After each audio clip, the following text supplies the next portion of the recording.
नमस्कार दोस्तों, मेरा नाम विवेक पंडित है। आज हम अपने चैनल क्राइम स्टोरी बाय विवेक पर एक और भयानक केस पर चर्चा करेंगे जो 90 के दशक के अंत से लेकर 2000 के दशक के अंत तक का है। यह घटना यूनाइटेड किंगडम में हुई, जिसने न केवल यूके बल्कि भारत के एक बड़े राज्य पंजाब को भी हिलाकर रख दिया। इस दशक के दौरान एक हत्या की साजिश रची गई जो इतनी चौंकाने वाली थी कि हत्यारों की मानसिकता के बारे में जानकर आपके रोंगटे खड़े हो जाएंगे। 1987 में सुरजीत कौर सिर्फ 16 साल की थी। उसी साल उसके पिता मोहिंदर पाल सिंह ढिल्लों और मां सुरिंदर कौर ने सुरजीत के लिए लड़के की तलाश शुरू कर दी। थोड़े समय में उन्होंने 26 वर्षीय युवक सुखदेव सिंह आहल को उसके लिए चुना। हालांकि सुरजीत शादी नहीं करना चाहती थी, लेकिन उसे जबरदस्ती इस शादी के लिए मजबूर कर दिया गया। सुखदेव सिंह सुरजीत से 10 साल बड़ा था। सुरजीत हमेशा से एक मस्त मौला, बहादुर और हंसमुख लड़की थी। उसके परिवार को विश्वास था कि शादी के बाद भी उसकी जिंदगी में वही खुशियां बनी रहेंगी। दरअसल उस समय भारत के कई गांवों में परिवार काफ़ी रूढ़िवादी थे और लड़कियों को बचपन से ही सख्त निगरानी में रखा जाता था। अक्सर उन्हें घर से बाहर जाने की अनुमति नहीं दी जाती थी। इसके अलावा लड़कियों की शादी आम तौर पर उनके किशोरावस्था या शुरुआती 20 साल की उम्र में ही कर दी जाती थी।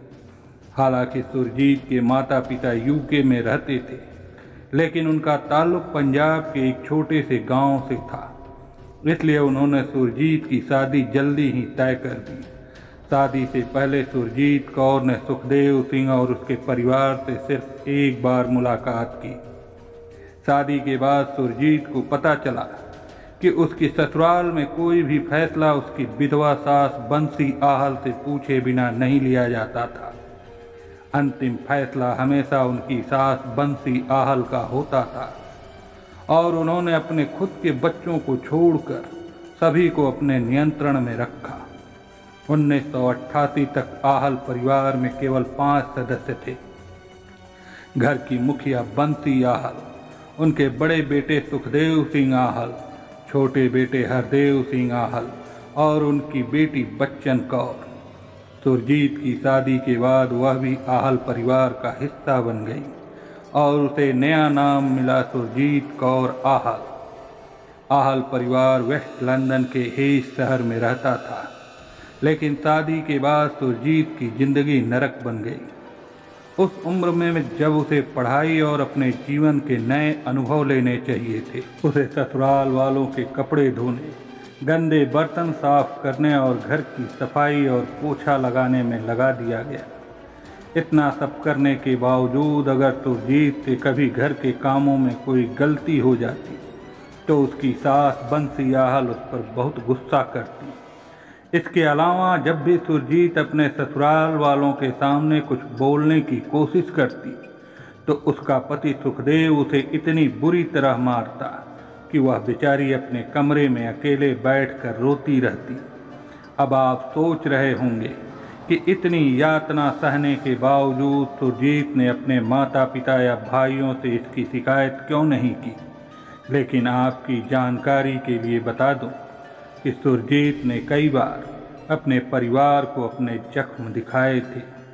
हालांकि उनके परिवार ने हमेशा उसे चुप कराते हुए कहा, यह सब कुछ दिनों की बात है। यदि तुम धैर्य रखोगी तो एक दिन अपने ससुराल वालों का दिल जीत लोगी और फिर सब ठीक हो जाएगा। लेकिन हमेशा खुश रहने वाली सुरजीत ने अपनी जिंदगी में कभी इतना दुख नहीं देखा था जितना उसने आहल परिवार के घर में बिताए पिछले कुछ महीनों में देखा।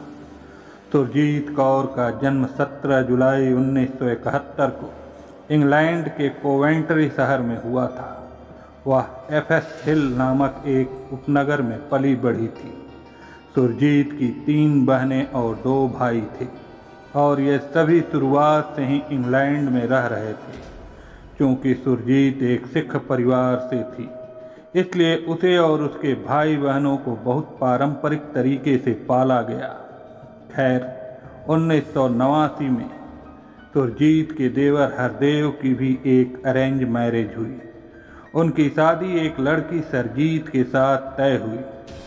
सरजीत भी युवा, आज्ञाकारी और बहुत मासूम थी, लेकिन शादी के कुछ ही दिनों बाद उसे भी आहल परिवार की असलियत का पता चल गया।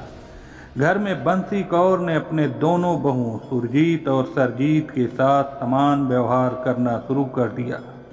पूरे दिन उन्हें खाना बनाना, सफाई करना और आहल परिवार के हर आदेश का पालन करना पड़ता।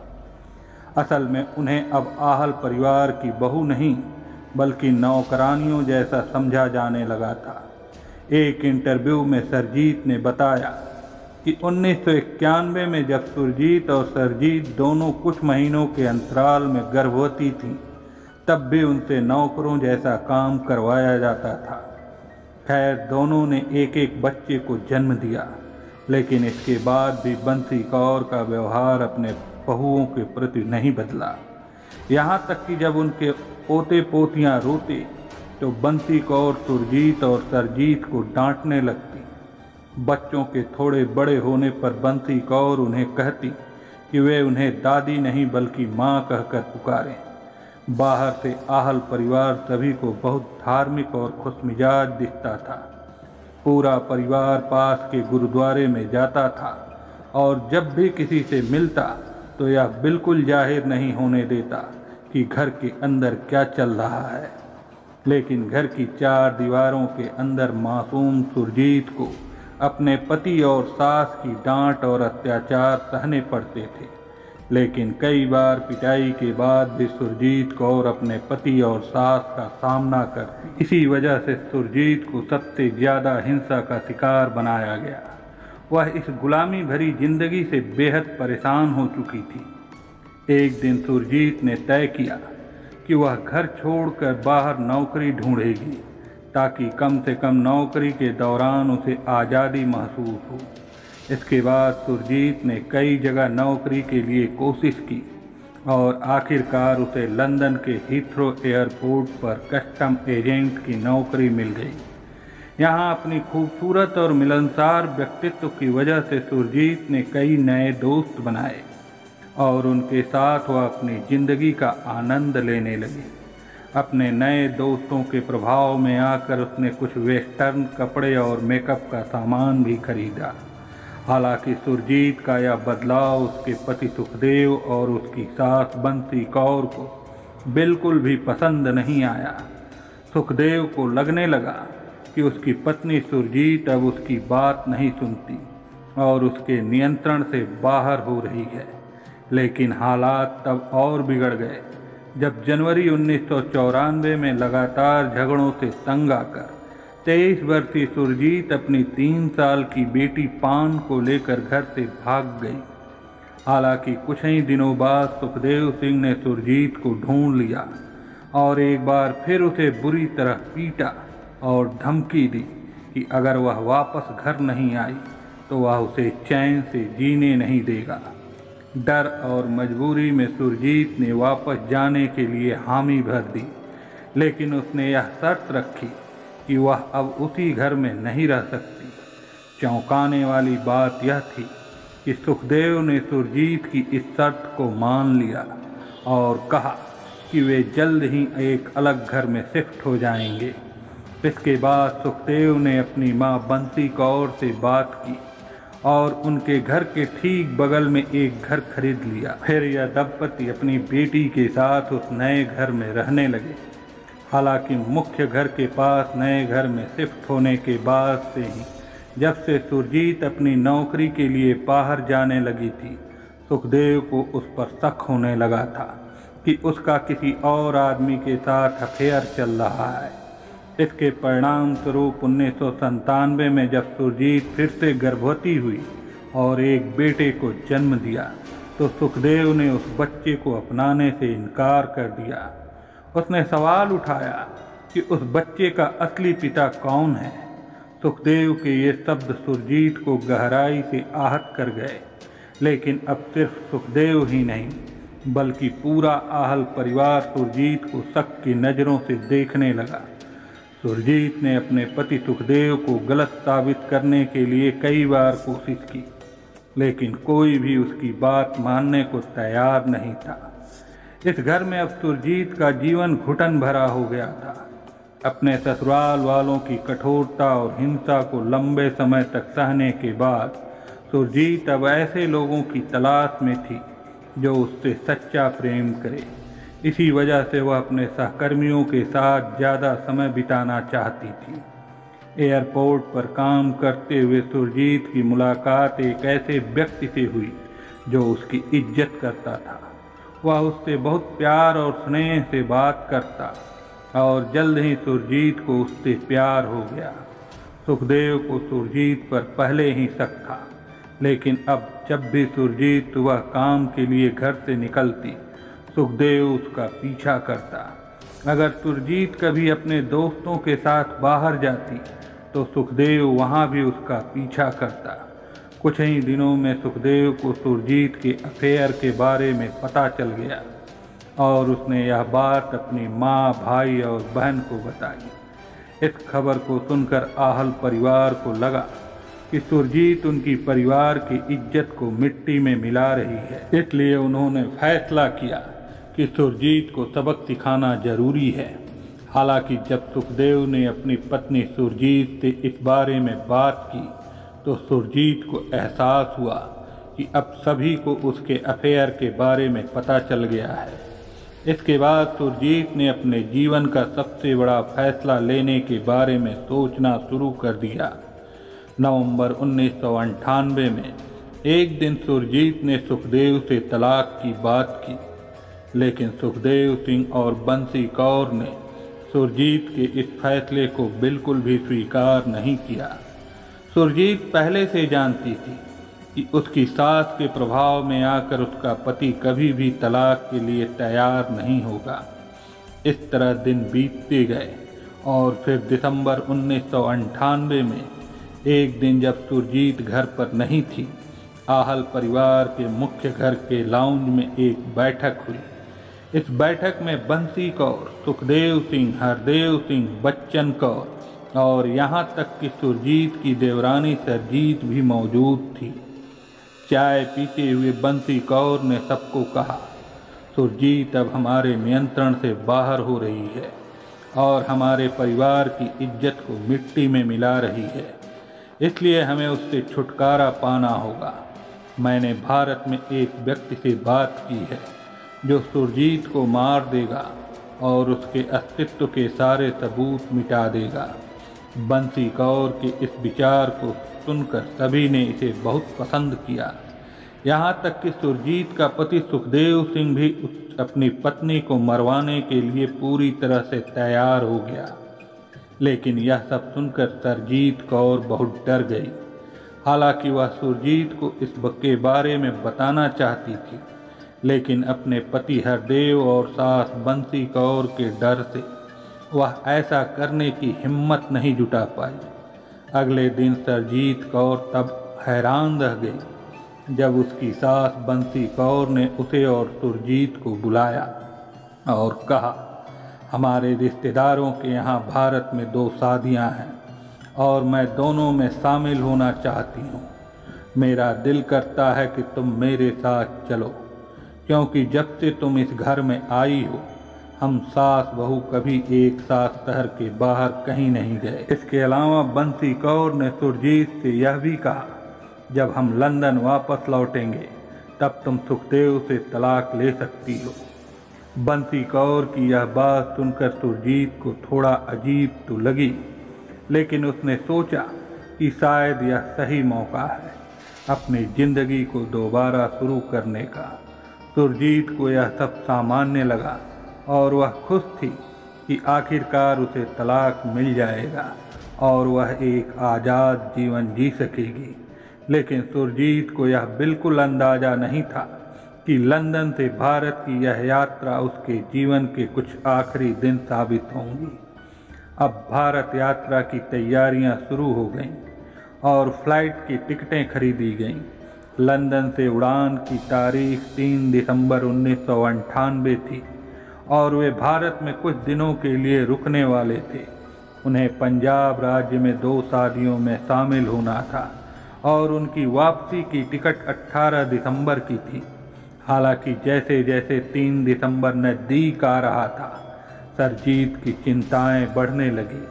हालांकि उसने इस बारे में सुरजीत कौर से चर्चा नहीं की, लेकिन उसने अपने पति हरदेव से यह जरूर कहा कि उन्हें अपनी मां बंसी कौर को इस कदम को उठाने से रोकना चाहिए। लेकिन हरदेव, जो अपनी मां से डरता था, उसने सरजीत को चुप रहने के लिए कहा। सरजीत सीधे तौर पर सुरजीत को यह नहीं बता सकती थी, क्योंकि उसे डर था कि अगर उसने बंसी कौर की योजना सुरजीत को बता दी और बंसी कौर व उसके बेटों को इस बारे में पता चल गया, तो वे उसके साथ क्या कर सकते हैं, इसका अंदाज़ा लगाना मुश्किल था। लेकिन सरजीत सुरजीत की जिंदगी को लेकर चिंतित भी थी, इसलिए सुरजीत को बचाने के लिए उसने बंसी कौर और सुरजीत की उड़ान से कुछ घंटे पहले अपने घर से दूर जाकर एक फ़ोन बूथ से क्राइम स्टॉपर्स को कॉल किया। इस कॉल में सरजीत ने क्राइम स्टॉपर्स के ऑपरेटर को उस बैठक के बारे में बताया जहां पहली बार बंसी कौर ने सुरजीत को मारने की बात की थी।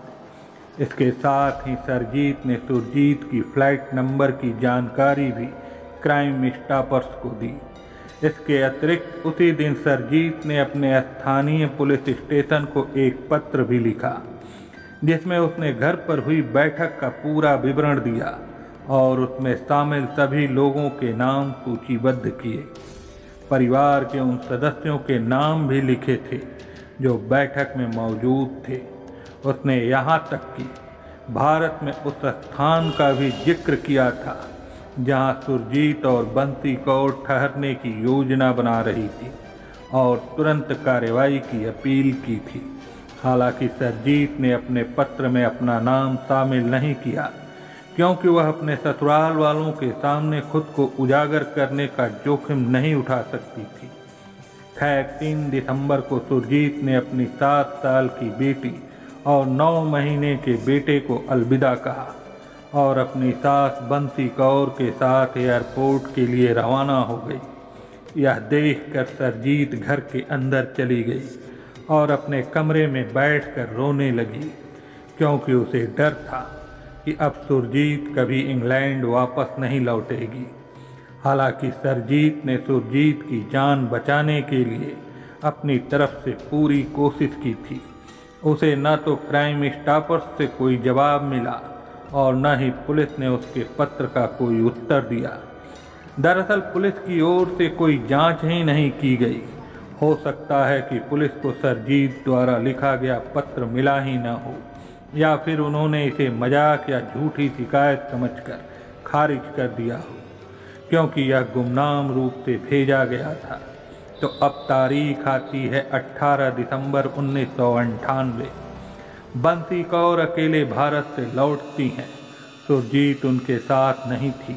यह देखकर सरजीत को शक होने लगा और जब सरजीत ने अपनी सास बंसी कौर से सुरजीत के बारे में पूछा तो बंसी कौर ने जवाब दिया कि सुरजीत को पंजाब में बहुत मज़ा आ रहा था, इसलिए उसने वहाँ कुछ और दिन रुकने का फैसला किया। यह सुनकर सरजीत के मन में अजीब अजीब ख्याल आने लगे।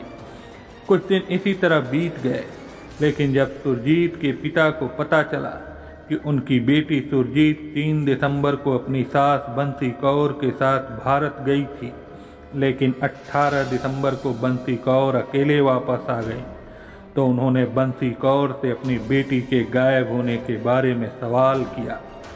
हालांकि बंसी कौर ने सुरजीत के पिता को एक झूठी कहानी सुनाई कि सुरजीत को भारत में कोई दूसरा आदमी मिल गया और फिर वह उसके साथ किसी अज्ञात स्थान पर भाग गई। इस बात पर सुरजीत का पति सुखदेव सिंह भी कहता है, कुछ दिन पहले ही मैंने सुरजीत से फ़ोन पर बात की थी, लेकिन अब वह सिर्फ अपने प्रेमी के साथ रहना चाहती है और अपने बच्चों की भी परवाह नहीं करती।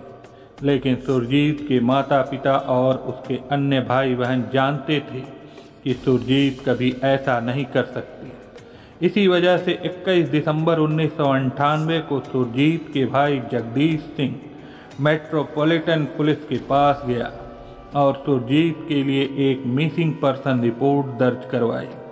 इसके बाद पुलिस ने औपचारिक रूप से अपनी जांच शुरू की। उस समय पुलिस ने वैसी जांच नहीं की जैसी उन्हें करनी चाहिए थी, जिसके कारण अठवाल परिवार अपनी दैनिक जिंदगी में व्यस्त रहा। इस बीच सुरजीत का भाई जगदीश सिंह और उसके पिता लगातार पुलिस से संपर्क करते रहे और ब्रिटिश विदेश कार्यालय के पास भी कई बार गए ताकि वह भारत में भी सुरजीत को ढूंढने के लिए जांच करें। दूसरी ओर अठवाल परिवार का हर दिन डर में गुजर रहा था कि कहीं कोई बड़ी मुसीबत न आ जाए। हालांकि फरवरी 1999 में सुरजीत के पति सुखदेव सिंह ने सुरजीत के लिए 1 लाख पाउंड का जीवन बीमा दावा करने की कोशिश की, लेकिन यह असफल रहा और उसने सुरजीत के खिलाफ कोर्ट में तलाक दायर कर दिया ताकि पुलिस की जांच से बच सके। तलाक की फाइलिंग में सुखदेव ने दावा किया कि उसकी पत्नी भारत गई और किसी अन्य आदमी के साथ भाग गई। हालांकि मई 2000 में मेट्रोपॉलिटन पुलिस ने अठवाल परिवार के 4 सदस्यों को गिरफ्तार किया, जिनमें बंसी कौर, उनके 2 बेटे सुखदेव सिंह और हरदेव सिंह और सरजीत शामिल थे। लेकिन कुछ पूछताछ के बाद पुलिस सभी को 1 दिन के भीतर छोड़ दिया बिना किसी आरोप के। पुलिस को संदेह था कि सरजीत भी इस योजना में शामिल हो सकती है और अपनी जान बचाने के लिए जानबूझकर पुलिस को आंतरिक कहानी दे रही है। यह सरजीत के लिए गहरा आघात था, क्योंकि वह वास्तव में सुरजीत के लिए न्याय की तलाश कर रही थी।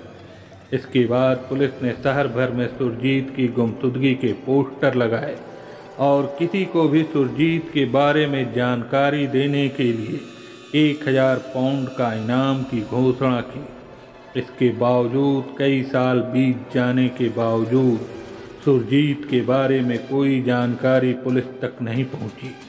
जैसा कि मैंने पहले उल्लेख किया है, सरजीत अठवाल परिवार में सुरजीत के गुम होने के बाद लगातार डर में जी रही थी। नतीजतन 2004 में जब सरजीत शारीरिक और मानसिक रूप से कमज़ोर हो गई तो उसे पैनिक अटैक आया और उसे अस्पताल में भर्ती कराया गया। लेकिन जब सरजीत अस्पताल से ठीक हो गई तो उसने दृढ़ता से निर्णय लिया कि वह किसी भी कीमत पर अठवाल परिवार से सभी संबंध काटेगी। सरजीत अस्पताल से डिस्चार्ज हुई और सीधे अपने पिता सीब बाथ के घर गई, जहां उन्होंने उससे उस बैठक के बारे में बताया जिसमें सुरजीत की हत्या की योजना बनाई गई थी। इस कहानी को सुनकर सीब बाथ ने अपनी बेटी सरजीत से कहा कि वह पुलिस के पास जाए और बयान दे। इसके बाद सरजीत ने साहस दिखाया और पुलिस स्टेशन जाकर पूरी कहानी बता दी। हालांकि जब पुलिस ने 2005 में इस मामले को फिर से खोला और अठवाल परिवार से पूछताछ की तो सरजीत और उसके पिता को धमकी मिलने लगी। मेट्रोपॉलिटन पुलिस के नेतृत्व में डिटेक्टिव चीफ इंस्पेक्टर क्लाइव डिक्राल की देखरेख में कुछ पुलिस अधिकारियों ने 10 दिनों के लिए भारत का दौरा किया, सबूत जुटाए और संदिग्धों से पूछताछ की। जांच के बाद पुलिस ने 3 नवंबर 2005 को बंसी कौर, सुखदेव अठवाल और सरजीत के पति हरदेव सिंह को गिरफ्तार किया। अगस्त 2006 तक यह साबित हो गया कि बंसी कौर और सुखदेव सिंह ने सुरजीत की हत्या की योजना बनाई थी। हालांकि हत्या की पूरी कहानी सामने आने पर सब हैरान रह गए। भारत पहुंचने पर बंसी कौर और सुरजीत को एक आदमी ने उठाया था जिसका नाम दरान सिंह था, जो बंसी कौर का भाई था। अगले कुछ दिनों में बंसी कौर और सुरजीत ने पंजाब में 2 शादियों में भाग लिया। कुछ दिनों बाद सुरजीत खरीदारी करना चाहती थी, इसलिए बंसी कौर ने उसे कुछ पैसे दिए और उसे अपने भाई दरान सिंह के साथ खरीदारी करने जाने को कहा। बाद में दरान सिंह और उसके एक दोस्त ने अपनी जीप स्टार्ट की और सुरजीत उसमें बैठ गई। कुछ देर बाद जब सुरजीत को प्यास लगी, दरान सिंह ने उसे अपनी गाड़ी से पानी दिया, लेकिन वह पानी ड्रग्स के साथ मिला हुआ था। इसके परिणाम स्वरूप सुरजीत की हालत बिगड़ गई और इसी खराब तबीयत के दौरान दरान सिंह और उसके सहयोगी ने सुरजीत की हत्या कर दी और उसके सभी गहने निकाल लिए। उन्होंने उसकी लाश रावी नदी में फेंक दी, जो आज तक बरामद नहीं हुई। वैसे मुकदमा 25 अप्रैल 2007 को केंद्रीय आपराधिक अदालत में शुरू हुआ और 3 महीने तक चला। सरजीत ने अदालत में बंसी कौर और सुखदेव सिंह के खिलाफ 3 दिनों तक गवाही दी। इसके बाद दोनों को आजीवन कारावास की सजा सुनाई गई। जब बंसी कौर को सजा सुनाई गई थी तब वह 70 वर्ष की थी, जिससे वह आपराधिक इतिहास में सबसे उम्रदराज महिला बन गई। हालांकि 20 साल की सजा के बाद बंसी कौर की पेरोल के लिए पात्रता हो सकती थी और सुखदेव सिंह की 27 साल की सजा के बाद मार्च 2009 में बंसी कौर ने अपनी सजा और सजा के खिलाफ अदालत में अपील की। हालांकि उसकी अपील को सजा के खिलाफ खारिज कर दिया गया था, लेकिन उसकी बढ़ती उम्र और बीमारी के कारण उसकी न्यूनतम अवधि को 15 साल तक घटा दिया गया। इसके परिणाम स्वरूप 2022 में बंसी कौर को जमानत पर रिहा कर दिया गया। दुर्भाग्यपूर्ण बात यह है कि सुरजीत के असली हत्यारे भारत में दरान सिंह और उसके सहयोगी कभी पकड़े नहीं गए। दूसरी ओर सरजीत ने अपने पति हरदेव सिंह से तलाक ले लिया और अपने 4 बच्चों के साथ एक नए स्थान पर स्थानांतरित हो गई। हालांकि इसके अलावा सरजीत ने अपनी आप बीती और सुरजीत की कहानी पर same the honour killing that talks Britain नाम की पुस्तक लिखी। अगर आप सुरजीत के बच्चों के बारे में चिंतित हैं तो आपको पता होना चाहिए कि सुखदेव सिंह की गिरफ्तारी के बाद एक सामाजिक सेवा एजेंसी ने सुरजीत के बच्चों की देखभाल की। जीवित रहकर सुरजीत आखिरी पलों में भी खुश थी, शॉपिंग कर रही थी, लेकिन उसे नहीं पता था कि कुछ राक्षस उसकी मुस्कान हमेशा के लिए तबाह कर देंगे, सम्मान के नाम पर। दोस्तों, कहानी पसंद आई हो तो वीडियो को लाइक करके कमेंट कर दें और चैनल को भी सब्सक्राइब कर लें। धन्यवाद।